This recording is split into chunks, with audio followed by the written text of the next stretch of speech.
Golden বুটের লড়াইয়ে এমবাপ্পেকে পিছনে ফেলে দিলেন মেসি। ফিফা বিশ্বকাপ 2026-এর মেগা মঞ্চে গোল্ডেন বুট জয়ের লড়াই এখন রূপ নিয়েছে চরম এক মহানাটক, যা ফুটবল প্রেমীদের হৃদস্পন্দন বাড়িয়ে দিয়েছে।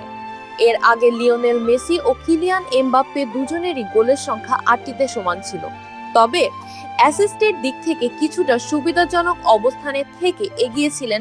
সিনট্যাক্স রিচার্জেবল ফ্যান দিচ্ছে টানা 7 ঘন্টা ব্যাকআপ। ফরাসি ফরওয়ার্ড এমবাপ্পে কিন্তু সেমিফাইনালের ব্লকবাস্টার ম্যাচে ইংল্যান্ডকে হারিয়ে আর্জেন্টিনা ফাইনাল নিশ্চিত করার পাশাপাশি মাঠে জাদুকরী পারফরমেন্স করে মেসির অ্যাসিস্টের সংখ্যা এক লাফে বেড়ে গিয়েছে। আর এই অবিশ্বাস্য পারফরমেন্সের সুবাদে পুরোপুরি উল্টে গেছে সবকিছু।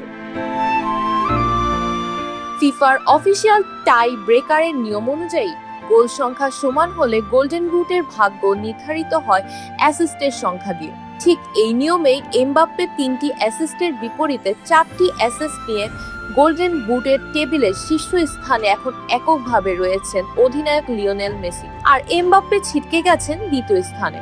বর্তমান টুর্নামেন্টের এই দুই মহা তারকারই আর মাত্র একটি করে মহা গুরুত্বপূর্ণ ম্যাচ বাকি আছে। ট্রফি কার ঘরে যাবে সেই ফয়সালার পাশাপাশি এই ব্যক্তিগত শ্রেষ্ঠত্বের লড়াইয়ে চূড়ান্ত ভাগ্য নির্ধারিত হবে এই শেষ ম্যাচটিতে। এই হাই ভোল্টেজ চূড়ান্ত লড়াইয়ের ম্যাচে খেলায় যে বেশি গোল করতে পারবে কিংবা নিজের অ্যাসিস্টের সংখ্যা বাড়িয়ে নিতে পারবে, মর্যাদাপূর্ণ গোল্ডেন বুট আলটিমেটলি তারই হবে। এখন কোটি কোটি ভক্তের চোখ মাঠের সেই লড়াইয়ের দিকে। BD archive desk, Deepika.